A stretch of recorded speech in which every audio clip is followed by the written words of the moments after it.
Welcome to the Genesis of the Doctor podcast, where we're taking a journey through the time and space of the history of Doctor Who. I'm Joy. And I'm Tris. And for today's episode, we're watching the third and fourth serials of Season 10, with The Frontier in Space and Planet of the Daleks. Before we begin, though, I forgot to mention last time that The Three Doctors has a Tales of the TARDIS, which I did watch, but it's basically just a Sarah Jane Adventures epilogue. Yeah, it really is. Joe meets up with Clyde, and they just talk about Sarah Jane Adventures stuff, so I didn't know much about any of that. It doesn't really fit into here very well, other than you see, yes, Joe Grant as an old woman still loves talking about everything with the Doctor. Yeah. It's hard when, she's kind of the only one left. Yeah. It's really just her and Benton Yeah. are the two. But I know Benton used to do Big Finish, and then they stopped working with him, so I don't know like if something happened behind the scenes there, so I don't know. Interesting. I've tried looking it up, and people have said different things, and it's conflicting reports there. Apparently he might just be a bit difficult to work with. I see. Gotten difficult in his old age, perhaps. Yeah. But I guess to move on to what we watched this time, I can't say I really liked either of the stories all that much. They were interesting stories. They were messy, I would say. A bit. Like Frontier in Space, it's a really fascinating concept to have. Like, the Master has made Ogrons pretend to be Draconians and humans, but like we just spend the whole time with the Doctor being sent to different prison cells, and we don't really deal with like the main plot all that much. Yeah, what I found most fascinating is the entire political problem, the political drama of it, which felt like it should have been the front seat problem, never actually was.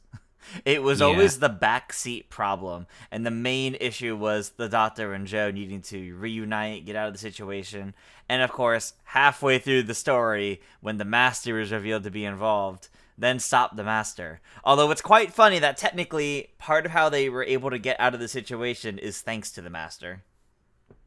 Yeah. They just go to like so many different prisons though, which is kind of funny. There's like 5 different prisons in this story. They had a lot of different prison sets, I guess. Yeah. They had to work with them. Yeah. I think what was weirdest to me about this is the overemphasis on the racist tensions, to put it lightly, between humans and the Draconians. And that really doesn't actually ever get resolved. Like, a small part of it does, but it really falls victim to the entire thing taking the back seat. As soon as you know the Master's involved, and as soon as you learn, the Daleks also, because obviously the Ogrons initially worked for the Daleks, and it was the Daleks who wanted this plan all along, suddenly everything about the humans, the Draconians, really doesn't matter anymore. Yeah. And at the end, we just have him tell the general and the Draconian prince, like, go tell your people that it was all a plan from the Master. And then they run off, and then that's it. That's the end of it all. We have no idea if they ever succeed. We have no idea how that affects things. Yeah. The only, good character moment for any of these supporting cast members also really was the moment the general learned he messed up. And he wanted to atone for that. Because I genuinely didn't see that happening. I genuinely thought we were going to learn he was, on, a political mission, basically. And he was going to overthrow the president of Earth. And his main goal was to just always hate them. The fact that they actually addressed he messed up. And he very quickly was like, you know what? I own up to that. I'm going to fix things. Was very surprising. Borderline unrealistic, but very surprising. Yeah. I found that scene a bit weird, just because it's like, oh, we're just gonna, now they're telling him this, and they never told him that before. Yeah. And, he's always been in the room with them, and they've never brought it up before, and... Okay, I guess. Yeah, it's very strange on that front. It definitely could have been done better. I think if they really laid out the idea earlier on that maybe he was in the wrong there, and something gets uncovered as proof, that would have been nice. But it's very messy. It's a very messy story, which is a shame because there's a lot of really good little moments, but it's like all little moments, especially interactions between the Master and the main cast. Yeah, and I loved like the discussions the Doctor had with Jo in all the prison cells. Those were great. He had some really great discussions with her, including when she just has to ramble on. Yeah. Genuinely very funny early on when she's rambling on because they know the Master's not really watching, but if he hears, this conversation happening, he won't really look. So she's just rambling on about whatever while he reads War of the Worlds, which got a laugh out of me. Yeah. And in Once and Future, Missy recreates War of the Worlds on an alien planet. So it's... Wait, that's kind of incredible. Always likes it. That's kind of incredible, actually. In one of the Once and Future ones, they go to like an alien planet and Missy's there because the Doctor was hit by a degeneration beam and so was the Master, but then the Master figured out how to undo it, but it went too far, so it's a future incarnation. And then she's like recreating War of the Worlds on this other planet. So it's the Master has always liked War of the Worlds. That's pretty funny, honestly. But yeah, and I liked the early one about the mind probes, and the Doctor's like, yeah, I was going to go see a giant rabbit, a pink elephant, and a purple horse with spots, or a purple horse with yellow spots. And the mind probes just refused to believe me, even though I was actually telling the truth. The emphasis on the mind probe and how it doesn't work if you're telling the truth is so funny. Yeah. I also liked the Doctor telling Jo about the second Doctor's trial and all that stuff. Yeah, that was great to hear about. Although it's kind of surprising it took this long because you'd think he would have talked about it immediately after the three Doctors. Yeah. I guess I didn't have time. Yeah, I guess this also isn't that far off from the three Doctors, so it's the first time they have to just sit there and talk.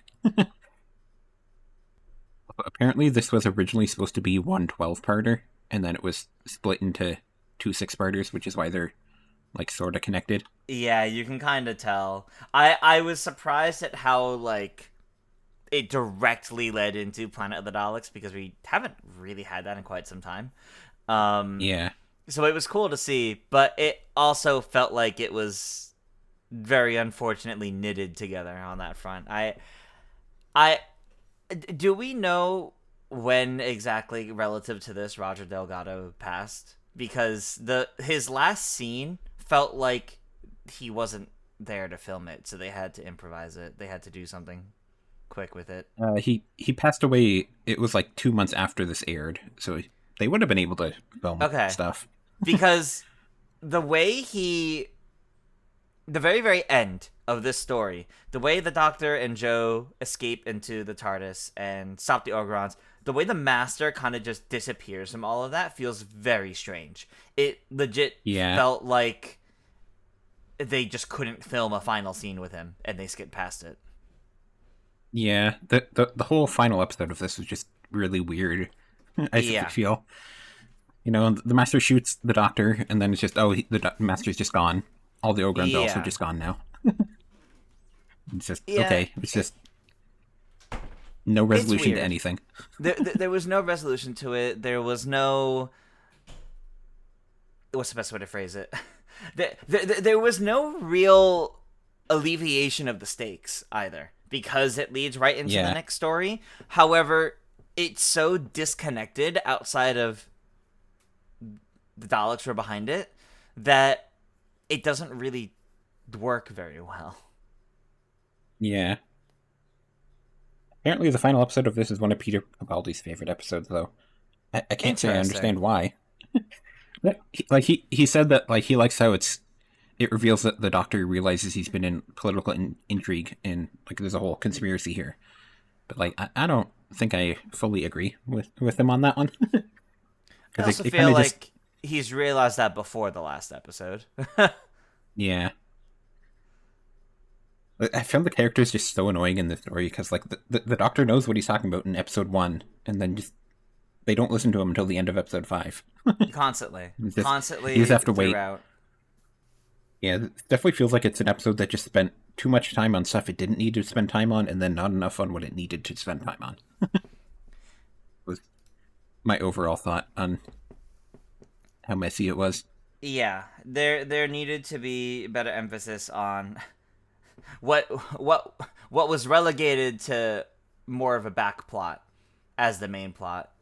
And it Yeah, just didn't strike a good balance, unfortunately. There were some good moments, but it was like only good moments. Like I really liked the fact that the like not quite hypnosis, but the machine that the master had made them see what they fear the most. And I like that for Joe. It was from the last episode or the last story. yeah, So that kind of connected it pretty well. But that was also a great way to clue us into exactly how it was happening. yeah. And then later when he uses it on Joe, she sees a Droshig and then she sees a Solonian, which is just Yep. like, I mean, Solonians aren't evil. Like they're just. Did you miss the whole story there, Joe? Yeah, Like it's maybe a I little don't scary know. looking, but like the point of Solonians is that they're not monsters. I think that was And just then she them also trying sees to a Sea get. Devil.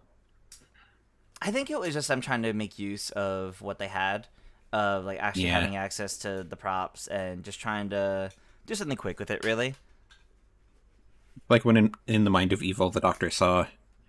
uh Oh, I'm blanking on what they're called now. The Sensorite. He saw Sensorite and like the. Yes. Yes. Why Which are Sensorites one of your biggest fears, Doctor? yeah, it just feels like a case of reusing suits, reusing what they had, and referencing older episodes. Ooh, did you catch this reference? Yeah. I did also quite like the scenes when like the Doctor tries to break out of all the prisons. Like on the ship, he tries to break out, and then the guy shows up. He's like, "Oh, unfortunate timing. I'll just get back in here." Mm-hmm. And then when they're on the one on Earth, and he's like, "Oh, this is a very simple electric lock. I can just fix it." And then he uses a sonic screwdriver, and then an alarm goes off. And he's like, "I guess we'll just stay here for a while." I like Like, how the way he did that too was like proving a point that it wouldn't work. Also. yeah, just like little comedic moments there that were Mm-hmm. good. And they go to the moon as well for another prison. That whole segment definitely felt like it didn't really need to be there. Yeah. Yeah. Especially with how I don't know they don't really do anything with it. Yeah, just like, oh, he's trying to escape, but then the master saves him. But like, the master could have just found him on the Earth prison. Save your whole Yeah. episode there. It didn't really change anything there, and you would think the fact that the Doctor made other allies there, and the fact that it's all like political prisoners because they're people that don't believe in the current government. I don't know. They could have done more with that. Yeah. Apparently, in the novelization, they established that like the Doctor helped get them out of the prison at the end. Like he convinced the president of the Earth to release them or something. Well, that's But good, but that's still weird. yeah, I did really like the draconian designs though. Oh, I loved Like the suits for the very good suits. Draconians. They were great, Also, actually. John Pertwee said that they're also one of his favorites as well. Mm-hmm. Largely just because he could act against them a lot easier than like Daleks because they actually have faces. Yeah. He said But that like behind the scenes he was having a conversation with one of the draconian actors and he didn't even clue into the fact that they were wearing a suit while they were having wow. a discussion, which is funny. Wow. Just an easy person to talk to because they look like people. But I Yeah. really like those suits. They were very good. They're definitely some of the best, like, alien prosthetics, like, suit designs that we've had in the show yet. Yeah. Because of how versatile they are and the way how much they're able to do in them. Yeah.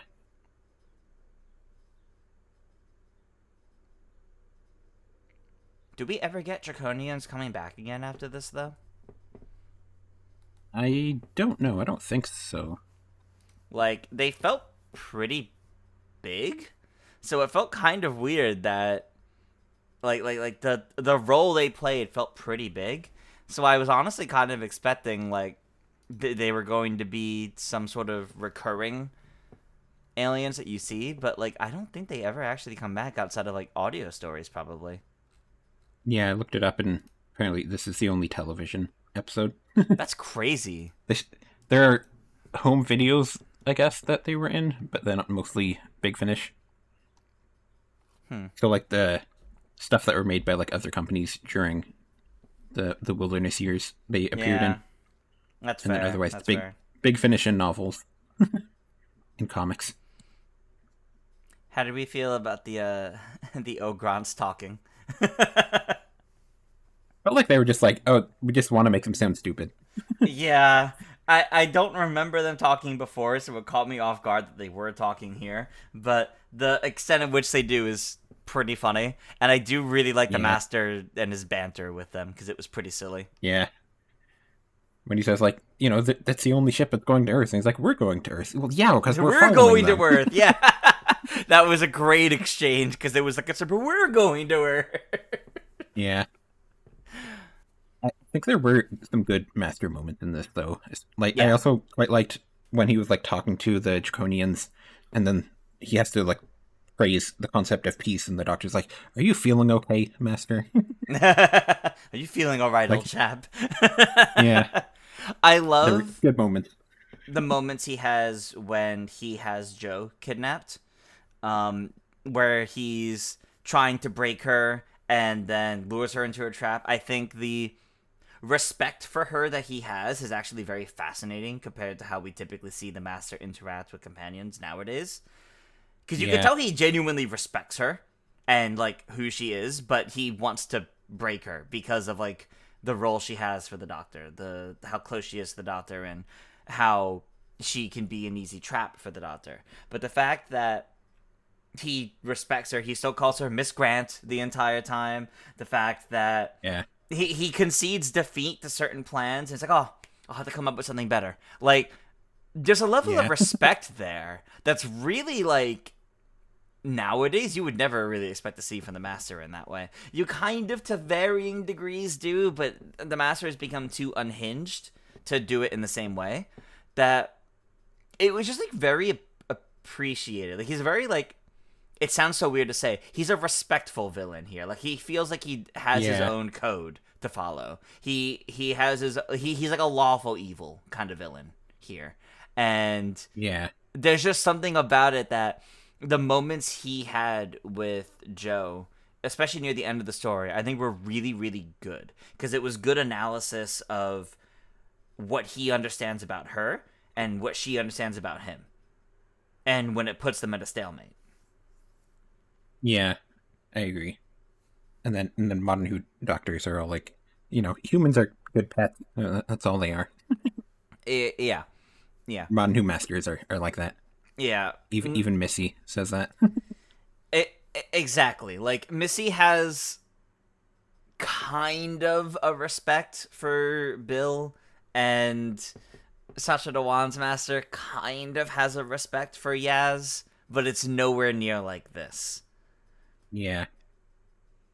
I don't think I really had a lot more written down for this.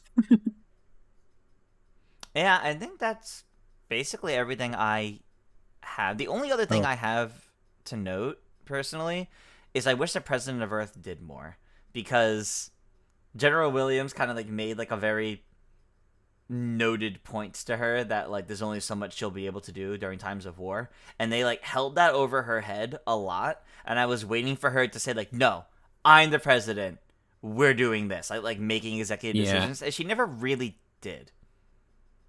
Yeah. She kind of didn't really do much. No, unfortunately. I did like, though, that, like, when the Master's talking to the Daleks, you can tell that he's planning on betraying them as soon as he can. It's like, Yeah, he very clearly doesn't respect Daleks, but he has to work with them. it's And he's so talking to them funny over the radio. how quickly you learn. Yeah, oh yeah, he does not want to work with Alex. He's ready to betray them at the moment's instant. Yeah. Also, a fun fact about General Williams is that the novelization reveals his first name is John, which is just kind of funny because, John Williams is a famous composer, but Yeah, John Williams wasn't famous yet, so it's just a coincidence. that's pretty silly actually. That's pretty funny. Because this is all before Star Wars, and that's Star Wars is when he became famous. Yeah,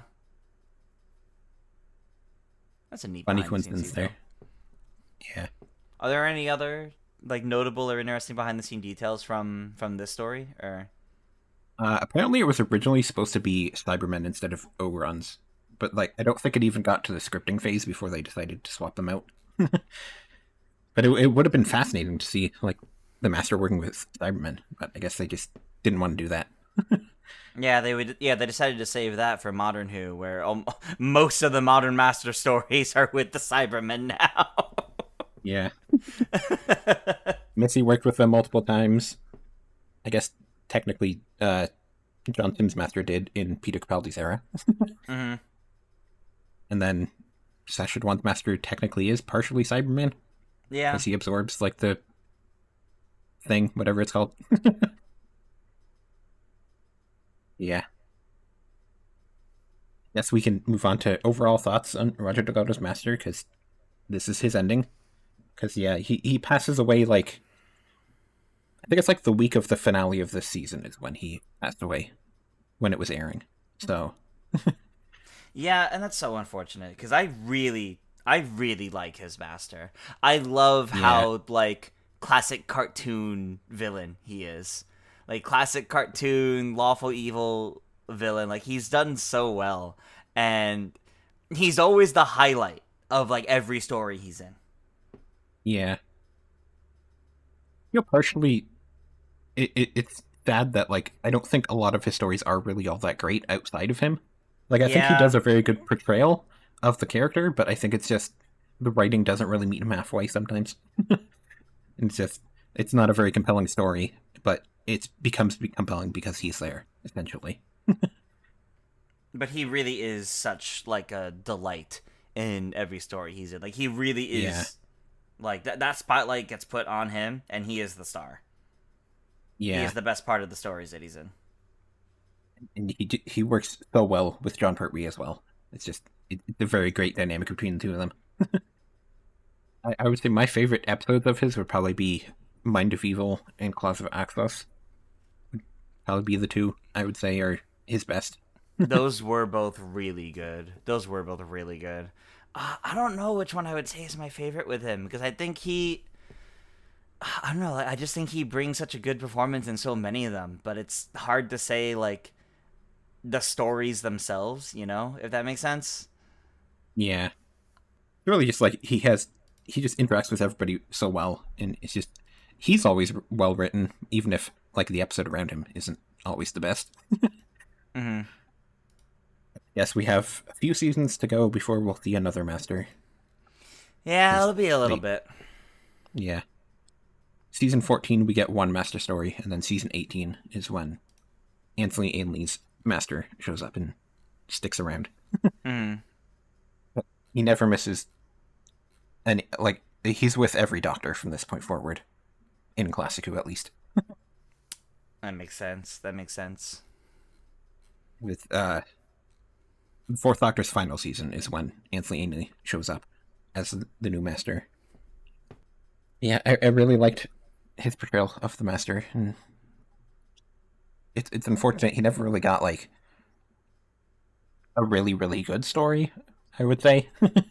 It's just, he elevates every story, but it's not, like, I wouldn't really say there's, like, an obvious, like, here's a very good story with him, I would say. Yeah, I think I agree. I do think I agree. Kind of like what people say about the Doctors now. You know what? That's true. They love the portrayal, but the writing, they didn't like the writing. But I guess we can move on to Planet of the Daleks, which just, to me, it's just so weird because it's so obviously just like borrowing from all of Terry Nation's previous Dalek stories. Like, this is written by Terry Nation, and it's just like every element of the story feels like it's just from one of his earlier ones. Yeah. The overall plot's basically just the first one, and then Invisible Monsters were in Daleks Master Plan had Invisible Monsters in it as well. Just like, yeah, it feels like it's a very formulaic, essentially. It's Terry Nation's greatest hits episode. I gotta say, I think I liked Planet of the Daleks better than Frontier in Space, though. Because even though, yes, the Master was Yeah. in Frontier in Space and his performance was great, I think it was just less annoying because the political drama and all the situations that Doctor and Joe find themselves in Frontier in Space are very frustrating. But Planet of the Daleks, I think I really liked how we saw the Thals pretty differently than how they were originally. Like, yes, they are still supposedly a peace-loving people, but they have evolved quite a bit. They have advanced quite a bit compared to when we last saw them. But I wish the Spyrodons themselves played a bigger role, because once you kind of get halfway through the story, they're really not relevant anymore. Once you see them in their winter jackets, the only relevancy they have is we can wear those winter jackets to disguise ourselves like them. That's it. Yep. The threat presented of the Spyrodons is gone.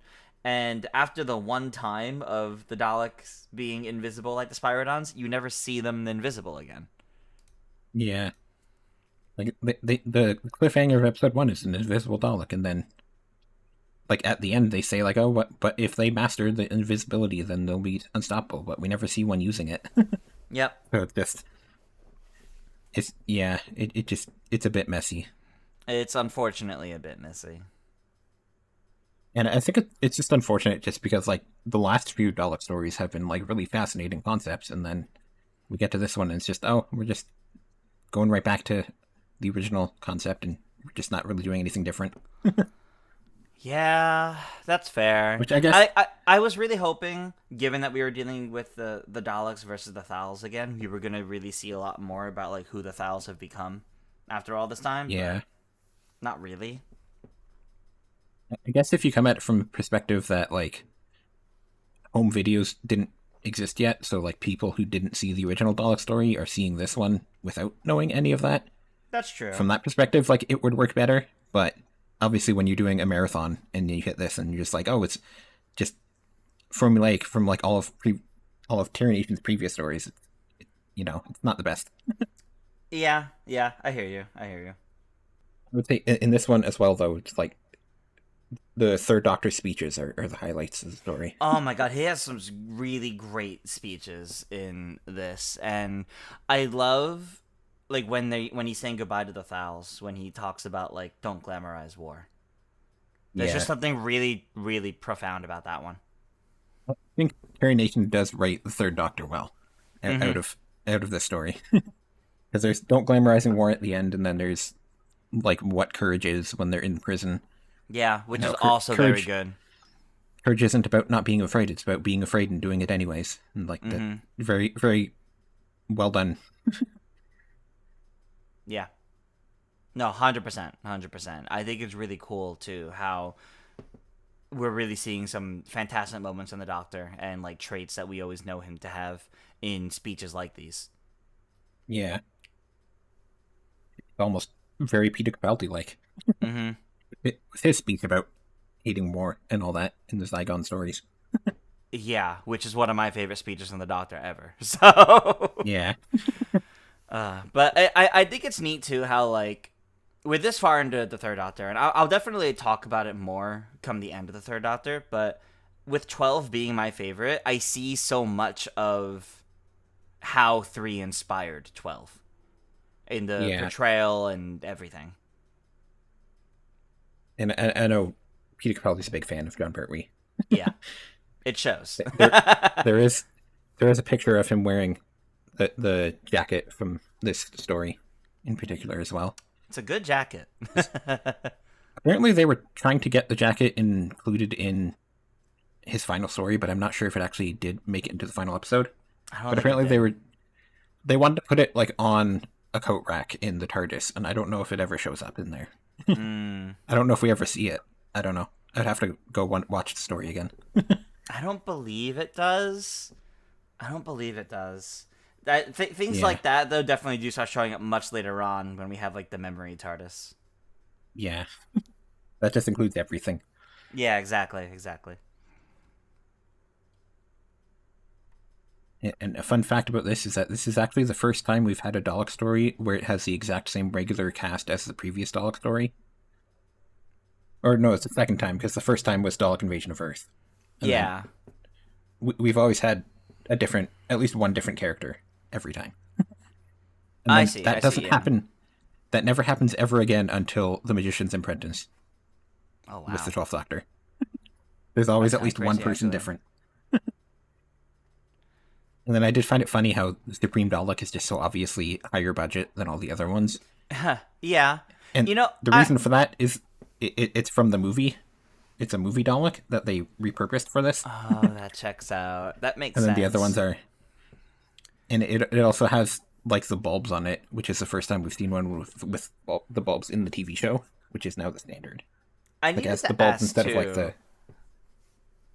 I had put in my notes with the Daleks as we watched this story. As I watched this story through 2BTV, the voices of the Daleks very much to me sound like they were dubbed over by Nick Briggs. I don't Like know if they were that, like like it bothered me the whole time. They sounded so much like the modern Daleks, and yeah, if this was not dubbed over by Nicholas Briggs, I think this is the one where he got the voice from, because yeah, this is the most modern they have ever sounded without, like, because it was dubbed over, because we've had that in the past, but like there's just something about the Dalek voices and the differences in their voices, the way they speak, the kind of fear in their voices when something's going wrong. Like, it all sounds exactly like what we have in the modern era for the Dalek voices.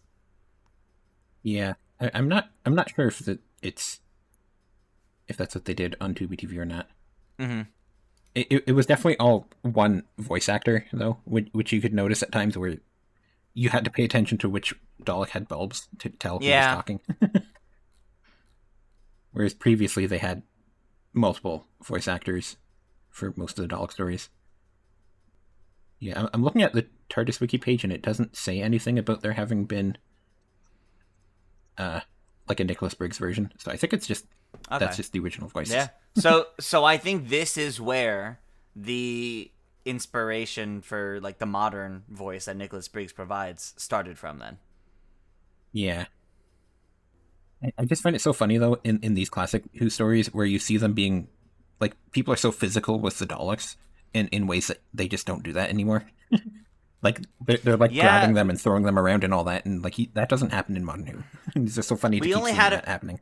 we only had it once in Modern Who and the end of series 4 Yeah, with the Dr. Donna and all that. And that's really it. It is really fun seeing people be that physical with the Daleks. I mean, it kind of makes sense they don't want to do that as much now. One, because you don't want to damage the props, but also because they make the Daleks a lot more fearsome now, like in like post Time War and all that. But yeah. It's funny to keep seeing it happening, even like into the Third Doctor. I wonder how long that will keep going. I kind of hope they keep it going, like, throughout the entirety of the classics. I think it'd be really funny if that was a change that came about with the Time War. Yeah.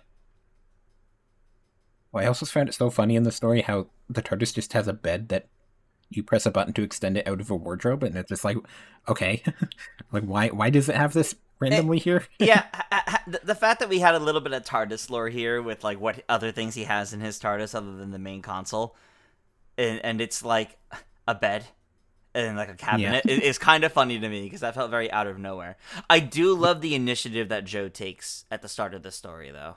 I yeah, do want to make sure to mention that I love how she, in spite of everything going on and really unsure of what's going on with the Doctor, she records everything that's happening and she seeks out help for him. And I think even though it doesn't quite go super well for her, I do think that was a great moment for her and what she can do without him. yeah. And she did sort of save his life because she Yeah. sent the Thalls after him, and Yep. he would have died of uh, oxygen deprivation. Which was also a bit strange, but Yeah. Oh, if the TARDIS is covered in sap, then the Doctor's going to die of suffocation very, very quickly. Like you'd expect it to have like enough oxygen to last days or something because it goes into space all the time, but no, it just lasts like an hour maybe. Maybe I don't know how that works. the fungus things, whatever it was, were draining the oxygen specifically. Yeah. I did also find it funny how like they just leave the TARDIS door open when they leave and they just don't think about it. Like you can very Yeah, clearly see the door is still open in the back. And it's just okay. We're fine though. I did also like that the Doctor mentions Ian, Barbara, and Susan though. Mentions yeah, them that by is name. nice. And It is quite nice to have that. 10 years later. I'll talk about their legends of the Doctor having been there, so they don't believe him that he's actually the Doctor at first. But boy, does he prove himself to them. Yeah. I gotta say, I really like Taron. Also, I thought Taron was actually like a really good kind of leader of the Thal group and working well with the Doctor. I really liked the role he played. Yeah. I did just find it like a little forced how he has like the romance with the I forget what her name is, or is this like he says he doesn't know if he can be a good leader because the love of his life is Rebek. here now. Yeah, Yeah, Rebek. I took that. I mean, I don't think this is how it meant, but I took it. I thought Rebek was his wife. To be honest, like I Yeah, thought they were like they. It felt like they already had that kind of relationship. Like it wasn't a secret that he had feelings for her, but I think it was the idea of he's gonna have clouded judgment because he wants to protect her, even though it's a suicide mission. He doesn't want her there because he wanted her to live. I thought it could have been done better, but I liked the idea behind that. I don't like that it was yeah, pinned on like it was her fault and she just kind of took it. I wish more went on with that, but I do appreciate the idea behind they believed this was a suicide mission. They have to do what they can. But now that there's someone they care about involved, that makes it harder. And I like how they kind of doubled down on that again later on with Latet. The yeah, hope that they could leave. Well, they believed it to be a suicide mission. If they now believe they can get out, that's going to affect how they handle it. I think just the idea behind that was actually very clever. But yeah. yeah. I think it's an interesting idea to play with, but then I feel like it really only comes up in the conversations, and then like the way they're acting doesn't really feel like it's written from that perspective. It's just Mm-hmm. like they just say it in these conversations, and then they just go back to acting the same way, essentially. Yeah. Yeah. Which is unfortunate. It could have been better, but yeah. It's also like how the Doctor thinks that the Daleks killed Joe, and then it doesn't change the way he acts at all. Just we just meet up with her later on, and it's okay. There's some silly little things. There's some silly things. One scene I found incredibly funny though is when Joe says like, "Oh, I hid the bombs," and the Doctor says, "Okay, go get them," and then she walks like 2 steps away and then picks them up. It's just like, oh, she talks about having hidden the bombs, and they're just like literally like 2 steps away from where they're standing. She didn't really hide them. She just Okay, put them down. yeah, she just put them down right next to her, and that's it. also, speaking of those bombs and Joe, the the fact that there's that whole moment where like she starts working with them and then she gets hit by like a boulder. That like the only Yeah, tease that was going to happen is you see the rubble kind of coming down on the Daleks first, and then a little bit more on her again. But that's never explained. What's going on? yeah, just randomly a boulder at that exact moment that she was standing there. Yep. Okay. I also found it very funny when they're surrounded by creatures in like the rock place, and then it's just very obviously just like cardboard cutouts with glowing eyes. Yeah. Yeah, they really tried to make Spyrodon like a terrifying place, but I really think the only ones they succeeded in doing that with are the little like the fungus ones that like spit out like the spores. Yeah, That's the only one they really succeeded with. The eyeball ones are creepy, but like not terrifying. yeah, Also, they made it a deal like how they use the eyeball plants as like a warning, almost as like a game mechanic. Like they explained it in a way that it's like you would explain as a mechanic in a game to keep an eye out for this, and then they never did it yeah. again.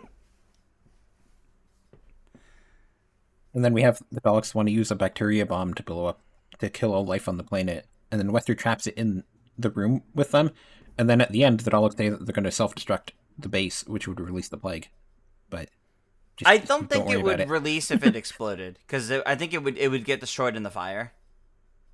Yeah, I guess. Because you had the same kind of thing with the 12th Doctor with Pyramid at the End of the World, where Yeah, like it's still the idea of you sterilize it essentially by blowing it up with fire. yeah, So I guess. I think self-destructing the lab isn't too much of an issue there, because it theoretically should contain that and sterilize it and destroy it. But the fact that the Daleks do get out in the end, that the Supreme Dalek that's there and a couple others escape, and the Daleks will always survive, as like practically your end stinger. Although we do get a TARDIS scene right afterwards. Yeah, and then we did also have essentially Jo is written as Barbara because you have one of the Thals fall in love with her. And Yeah, going back to how Barbara was written, this has happened essentially. to Jo a few times now, but I appreciate that for this one, she was very quick to be like, "No, I'm sorry, I have to leave." Yeah, Like, she didn't really want it. You could tell there was like a level of regret of like, man, it would have been cool to see it, but she just wants to go home. yeah. And I will say, in the scene at the end, it kind of does feel to me like Jo is saying like she wants to go home and stay there. It Yeah, kind of feels that way a little bit. yeah. Well, our next. I mean, we might be getting a little ahead of ourselves here, but the next episode is her last one, isn't it? Yeah, it is. Yeah. And they are going back to Earth for that one, so Yep. she could already be thinking about that. I guess we'll see if they establish that like she is already thinking about it, or if it's just a last minute decision on her part. Yeah, we'll find out.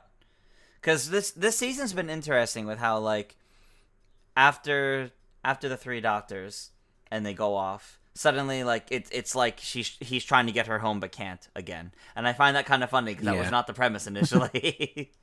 yeah. He can kind of control it a little better than he has before, but he still isn't the best at it. Yeah, he's getting better, but I'm And then I sure kind of he'll get there. found it a bit funny how he like calls the Time Lords to control it at the beginning of the story. Because he knows he He's wouldn't like, be able to. yeah, send me to where the Daleks are. And then he seems sort of surprised to find a Dalek, but then I guess he was surprised to find an invisible Dalek specifically. Yeah, I think it was the fact that the Daleks are invisible. I think he knew that there would be Daleks. Just you know, he wasn't sure what to expect other than, well, there will be Daleks. Yeah, about all I have written here. It's just I feel like it's just unfortunate how it's basically just a highlight of all of Terry Nation's previous Dalek stories instead of a more interesting Yeah, Dalek story. yeah. I think it was a fine episode. I enjoyed it. I did like it better than the previous story, but I Yeah, do still think it could have been a lot better. yeah. Terry Nation will be coming back like once a season for the next 3 seasons, though. Right. And I mean, Genesis of the Daleks is only 2 seasons away, so he does write a really good one pretty soon. Yeah, I'm excited about that because I know that's a good one. Yep.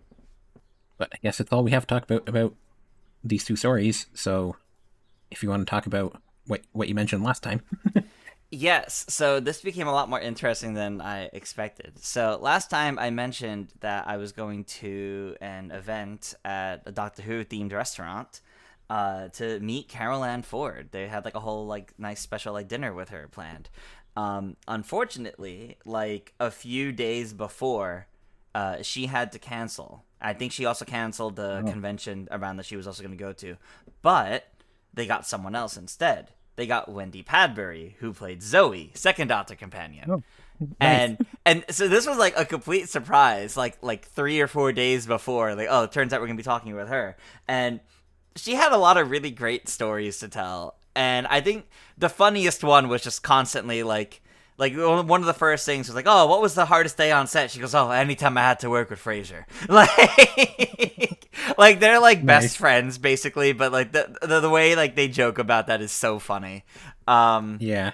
But she had this fantastic story, which is public knowledge, but I don't think it's like really heavily actively talked about a lot, about how after Doctor Who, she became an agent. She stopped acting herself. She became an agent, and while she was an agent in like the mid 2000s, she discovered Matt Smith. She was the agent that discovered Matt Smith before he was a proper actor, because she saw like a play at a university that he put on, and she told us the whole story of what it was like and how she went from meeting him to the very next day he joined their agency, she represented him, to the very next day after that she got him a part. I forget exactly where it was, but it was in this theater play that is like where everyone wanted to work, kind of thing. Like it was like the dream like place for actors to try to work in, and his university wasn't gonna let him do it. So she had to write this really delicate letter to the dean of the university to let Matt Smith take off school for the 6 weeks to do this. And that is the only reason he got to do that. And he goes on to tell stories she's heard about. She is the only reason he went on to go to Doctor Who, because she found him and did that for him. Nice. And I think that's so fascinating that her legacy is no longer just a companion of the Doctor. She is also responsible for finding a future Doctor. Yeah. I know a couple of the actresses have gone on to become agents and do that, because I know Dodo's actress was also an agent. And I think she represented Tom Baker at some point. I don't know if that was before Doctor Who or after, but that's cool. I know she represented one of the Doctors at some point. Mm-hmm. But no, it was really cool hearing like her stories as Zoe and what she really enjoyed working with, like all the stories that she enjoyed doing, how much she loved working with Patrick Troughton and Fraser Hines, and she talked about what it was like coming back for like anniversary stuff, like Tales of the TARDIS, for example, and Russell T Davies seeing them together, like just like getting so overwhelmed with emotions and like crying over seeing them work together, and so funny hearing these stories from her. And also she got to see the TARDIS, like the 14th and 15th Doctor's TARDIS, because they had the set, like because they were doing Tales of the TARDIS filming. And she also noted that because she and Fraser Hines and Russell T Davies did dinner together before filming Tales of the TARDIS, and he invited the two of them to go see the TARDIS, and Fraser Hines goes, "No, I'm good." Like he didn't want to for some reason, but she really wanted to, and she talked about how compared to the TARDIS that she got to be on, it was so like daunting and overwhelming to see just the scale of it all. Yeah, like it's one of those, you see it on television, but then you actually go see it, and it's crazy big. Yeah, and when they were making the show, they were stuck in like a tiny set. Yeah. They were still in like the bad studio that was in Adventure in Space and Time. Yeah, she talked a little bit about that, about how different it is, because like going to Bad Wolf now and seeing it's like a giant like airplane hangar size for the sets is like mind-blowing to her, like compared to what it was like when she was working on the show way back in the day. Yeah. Great to hear those stories, though. Oh, it was fantastic. It was such a great experience. I loved getting to meet her and hearing all of these firsthand. Like, and like even though like the story with Matt Smith is like that is public knowledge, like you can like look that up and find that. That's not like common knowledge, I feel like. Like I feel like that would be a much more like celebrated fact, that like fun fact people would share whenever Matt Smith comes up as like you know, it's like a fun like quirky fact about the 11th Doctor, but it doesn't. So I feel like it's public knowledge, but it's really not common. So it was really cool hearing about that and learning about it. And just the fact that like this show has such a lasting legacy on people, whether they were involved like as actors or the fact that they went on to do other things that end up affecting the show. Yeah, I remember. I was gonna say I had heard that story before, but I think it was a different companion actress that talked about how she saw Matt Smith in a play and then was like, that would be a very good choice for the Doctor. think it was Perry's actress that was talking about that at a convention, in a video I watched of a convention.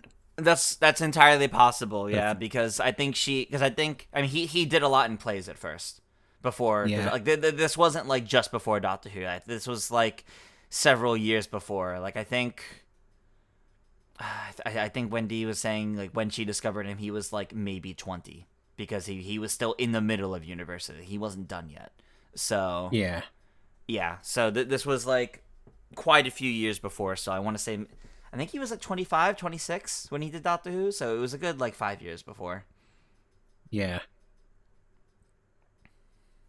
Funny how it all works out, or it's all interconnected.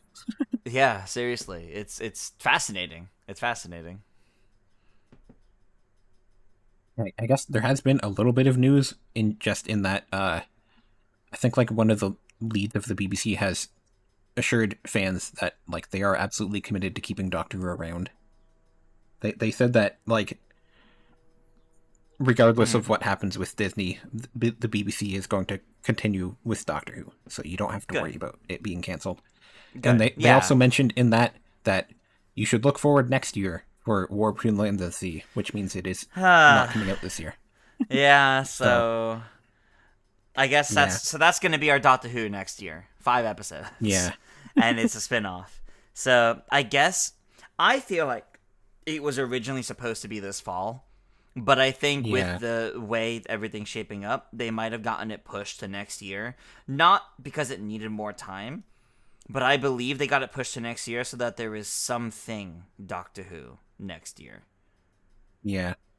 So that we don't have like a big drought. When Russell T Davies took over, he said they're going to make sure there's no more gap years where there's no Doctor Who for a year. And I guess we're just technically still doing that by just pushing that to next year. Yeah. And I think it's okay. I'm just worried about what the future of it's going to look like. Yeah. And I think it we're probably just not going to hear about any deals until after War Between the Land and the Sea is out. So the farther they push that away, the longer we have to wait for that. Yeah, it's going to be quite some time, I suspect. Yeah. Because, like, I don't even know if they would legally be able to go to a different streaming service to start a new deal if the Disney deal's not over yet. Yeah, I think they would have to wait until then. Which means we might have a long period of time where it's not even available streaming outside of the Disney seasons. Yeah. Unless you're in the UK and you have BBC iPlayer. Yep. Internationally, we should say. Yeah. Internationally, it may not be really available to stream anywhere unless, like, you bought it on Amazon Prime, like I did.